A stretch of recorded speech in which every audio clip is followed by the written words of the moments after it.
amazing animals we might see out there today. I'll do my very best about as many things as I can with that guy, but hey, use that as your own reference if you see something I don't. So let's enter on in, see what we can find, because we see the okapi on your right first. Love the okapi. Known to be relatives of the giraffe. They have a long prehensile tongue like the giraffe that reaches high into trees and grabs on the branches and vegetation that they want to eat. So both the giraffe and okapi use their tongue as a primary way to consume all food. But the okapi are very shy. They like to keep to themselves. They're going to be hiding in bushes, hiding behind trees, kind of doing their own thing. Up ahead here on your right, you're going to see the saddle-billed stork. Gets their name because that yellow saddle-shaped shield on top of their beak. With them there is the greater kudu, tan fur, no horns.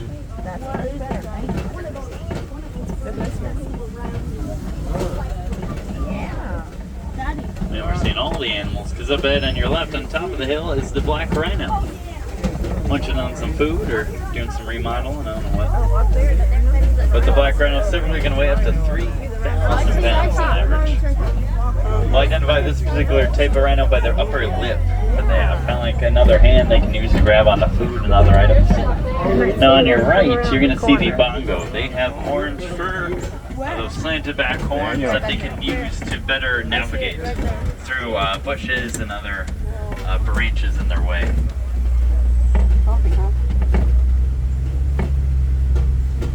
And they're often known as the ghosts of the forest because they're rarely seen. But we're going to keep going as we're going to head into the Safi River next. Home to more of the aquatic wildlife out here on the reserve.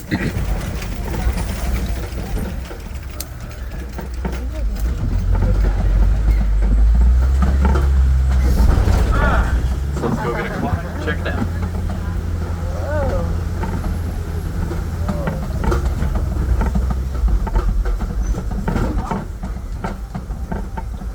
So as we do, keep an eye out on your right side there, you're going to see the pink-backed pelicans. Get their names because that pink coloration on their skin tends to find during mating seasons.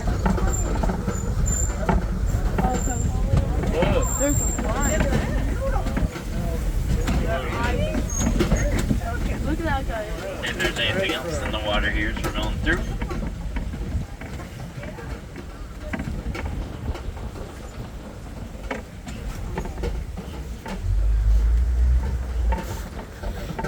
Now keeping out underneath the waters, we're going to try to search for some hippos.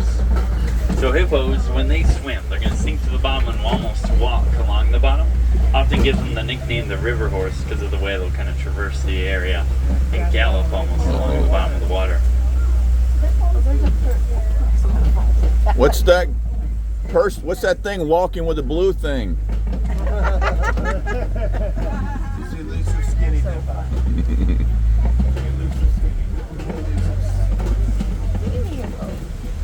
Trying to see if I spot anything over here, but I do see up ahead some Nile crocodiles. They're going to weigh up to 500 pounds on average.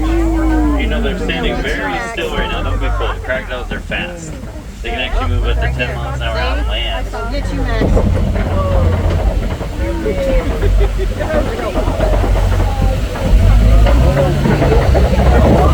So as we're continuing along, we're going to start to make our way here into the grasslands. Some of the most iconic animals in Africa.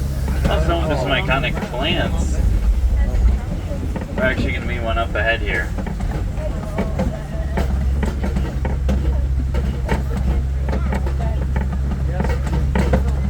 Known as the baobab tree.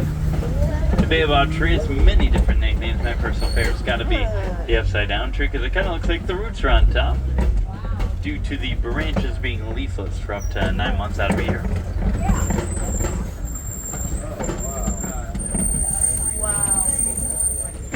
So let's start to head down into the grasslands themselves, see what animals we can find. We'll kind of get a great overlooking position from here. Let's see what animals we can find as we'll pass by the lovely baobab tree. I'm sure we'll see a few more as we're making our way through.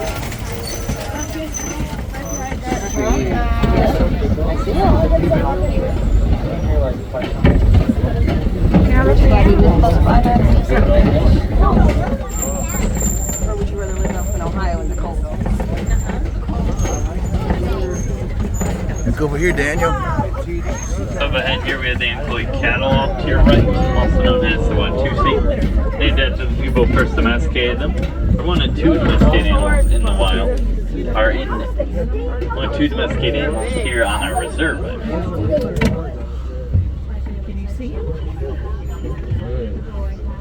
Up ahead here we got some lovely Maasai giraffes with the spots too.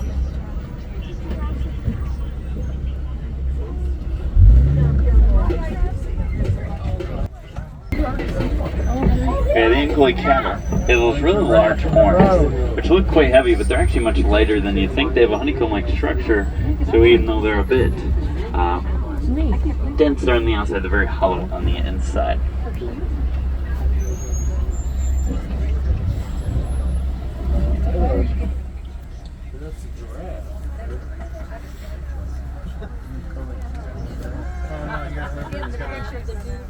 No, you guys couldn't say there's a giraffe. I was recording as I scanned. So we're just holding here for a second. We got some giraffes munching on some food, but in the road, so we're gonna hang tight. So wait until we're safely able to keep on moving here. Maasai giraffes will usually stand about 16 to 20 feet tall. As you can see here, they love food. Very active eaters in the wild too. Usually going to be eating for up to 20 hours a day. Oh, I see on the lunch break. See them down there? Straight out ahead, right by the road. The one sticking out in the road. That's where it goes. Yeah. Over there to the right. Oh, look, see that? Now giraffes are actually much faster than you think. They can actually run up to 30 miles an hour with enough momentum. Even though they're usually going to be, taking their time, being slow throughout the savannah, they can actually run quite fast if they need to. Yeah, 30 miles an hour, pretty impressive. Long legs. Well, we're going to hang tight for a second, as we're going to wait for the giraffes to keep on munching on some food, and we'll try to continue soon. But up ahead here, as we go towards the giraffes, keep an eye out on your left, because I do see from my angle here, there's some African wild dogs moving around by those those dens there. They're also known as the painted dogs. They're some of the most successful hunters in Africa. They're actually going to be led by two alphas, an alpha male and an alpha female. Lead the group together as a dynamic duo. Oh, that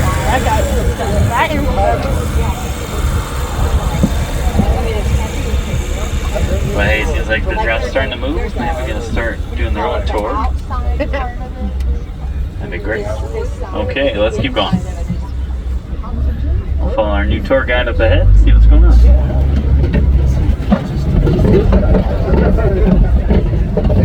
don't know.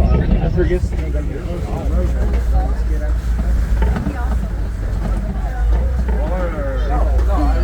Looking on your left, you're going to be able to see the African wild dogs, also known as the painted dogs, as we're talking about. You see them. Then we got a giraffe coming on over.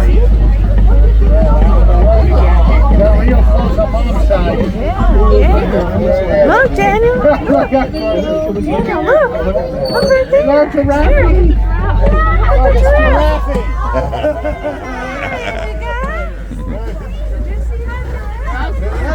Just saying hi. On your left there, you got the Arvis mountain zebra and the sable antelope. Jack, there's a giraffe on your side. Look, Jack. Look, Jack. Yeah, as you see how flexible giraffes are as well. They can all the way to the ground to obtain food. And they can also allow them to bend down and drink from watering holes as well. One there. A long neck. They're supposed to look like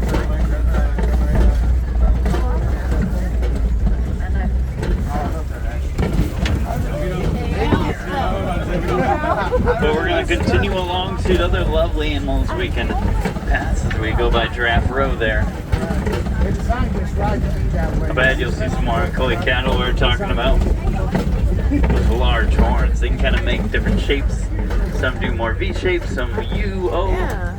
Others have that U shape on their horns. So if you look far in the distance on your right, you're going to see the wildebeest. The wildebeest known to be some of the most impressive migrators in Africa. They can travel over 1,000 miles, with a group containing as many as 1.5 million wildebeest. And these migrations can be so large that when they stampede, they create dust clouds that are visible from orbit.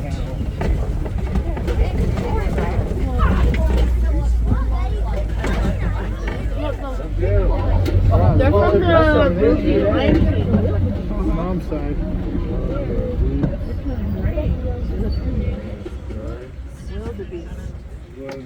Yes. Who's in the roadway? Yeah, well, what's in the road this time? So we're going to wait here for one moment, and so we're going to start to head here into the trees once more. We're going to go by quite a large watering hole. In Africa, when you're searching for animals, usually you want to go by water, because that's usually where animals are going to be hanging out at. So same thing here. Oh my God, send me that. Whoop on that. Oh, send me. Would you quit?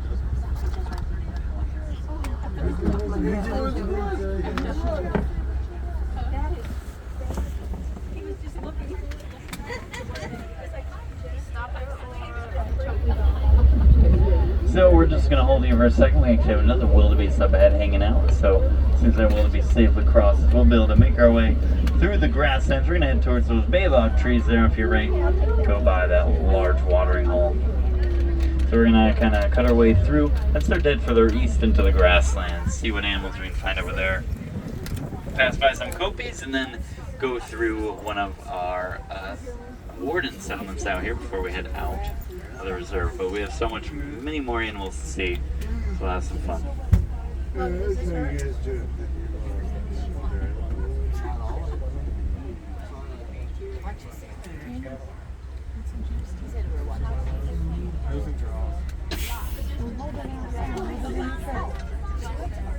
Yeah, that's what it is, but another name is from watching.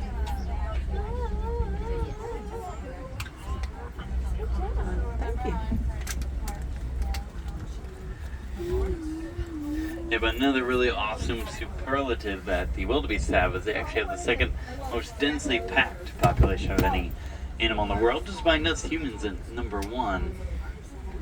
But because of how often you'll find wildebeest traveling together and kind of residing together, it makes sense. It makes sense that they hold that title.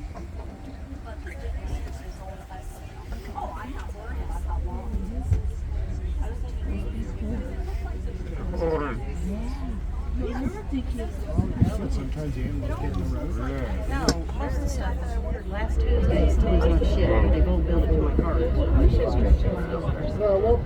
I thank you again for your patience. Still just hanging out. Hopefully we'll be back on the move soon.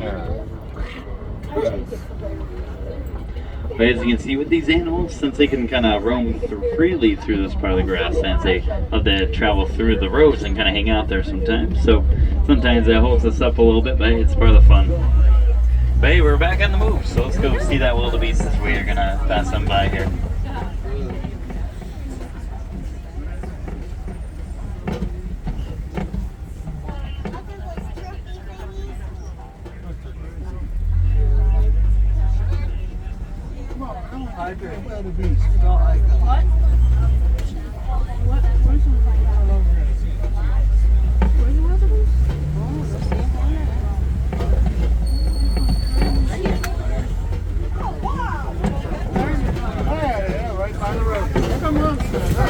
Daniel, look.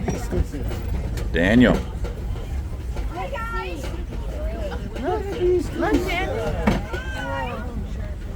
Alright, so we're going to go by those lovely wildebeest there and start to make our way towards these baobab trees.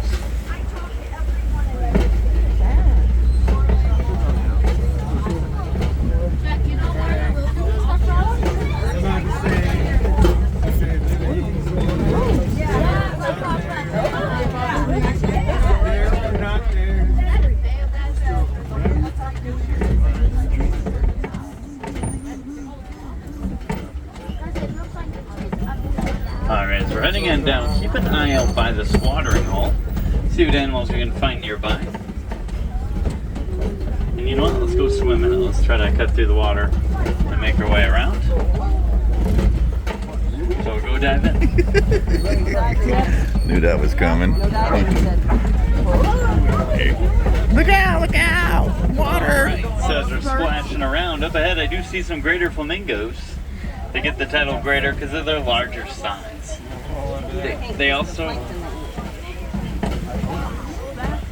have the lightest coloring of pink on their feathers compared to other types in the wild. Seeing you that they're more of a mix between white and pink. So see how a lot of them are actually sleeping right now. We can tell because they're standing on one leg. That's because they have amazing balance. So they can sleep like that for many hours, no problem at all. Just hanging tight.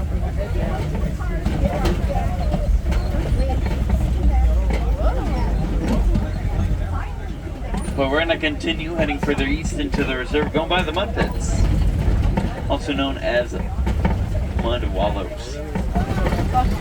Such as the mud endurance that many animals like rhinos love to roll around it, kind of almost acts as a sunscreen for us. These are the white rhinos. They are going to weigh up to 5,000 pounds on average. They're one of the largest rhinos in the world. Very social, as you can see, like to travel together, usually in bigger groups.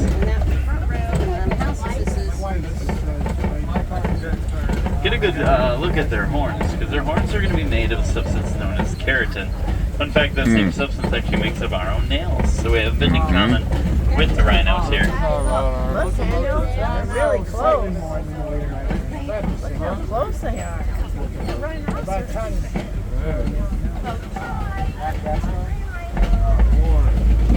Wow. That's by the lovely rhinos munching on some grass.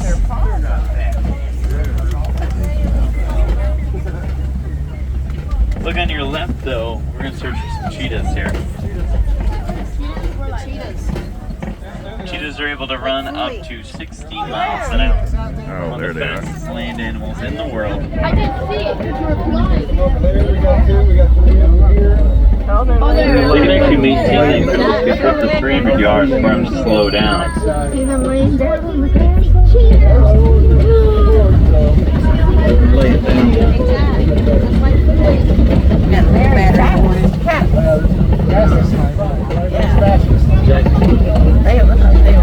Up ahead here on your left, we're going to go by the Copies.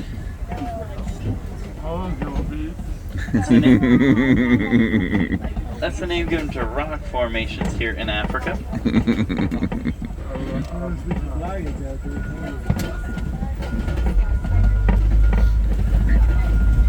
So the Copies are typically going to be home to lions. They love the high elevation and the seclusion these rocks give them.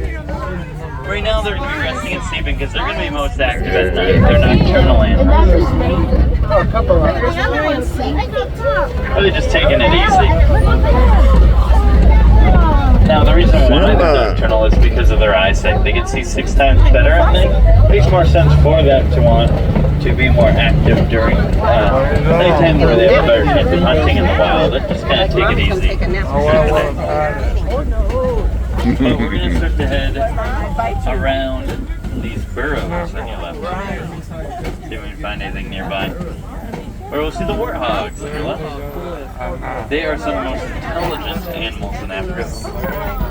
They are actually able to adapt their sleeping schedule according to the activities of predators in their area. On your right, you're going to see the ostrich. Able to run up to 45 miles an hour, one of the largest birds in Africa, very much flightless. What?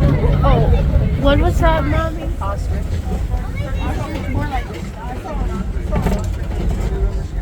And before we exit, we're going to see some ostrich eggs. Usually going to weigh about 3 to 4 pounds each. They're very durable too, able to withstand the force of an average person.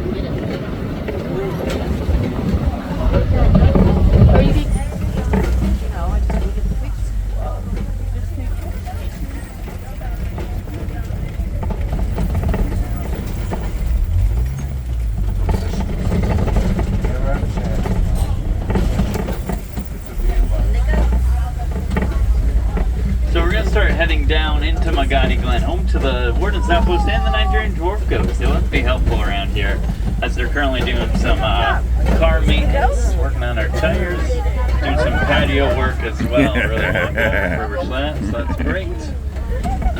Also been working on laundry. Okay, that's doing what I have cleaned. Doing some table design as well. So yeah, if you need any work done in your home, let us know. So okay, we're gonna let them keep doing their thing, and we're gonna head back into the village. Nothing to see here. Now, a big part about this reserve, besides showing you all these animals, I'm talking about how important it is to protect them. In the waters more than he does the animals. Wild or in danger, but through our help, we can do a lot to change that through simple acts of conservation. Something as easy as recycling, whether it's bottles, cans, soft plastics, or helping out local wildlife foundations in your area, or even just being mindful of how much water, electricity, energy you use in your homes every day. We can do something as simple as that can really lead to a lot of positive change for our environment, for wildlife. So please try to do everything you can, even if it's just recycling a bottle or a can a day. It's something simple but effective for the environment. Yeah, just try to reduce, reuse, and recycle whatever you can. My friends, we're going to start making our way past these unload docks because we're going to go back to where we started. We're going to drop you off at our original dock. And what we do is I'm going to give you some tips and tricks and things you can check out while you're with us here in Hot Bay.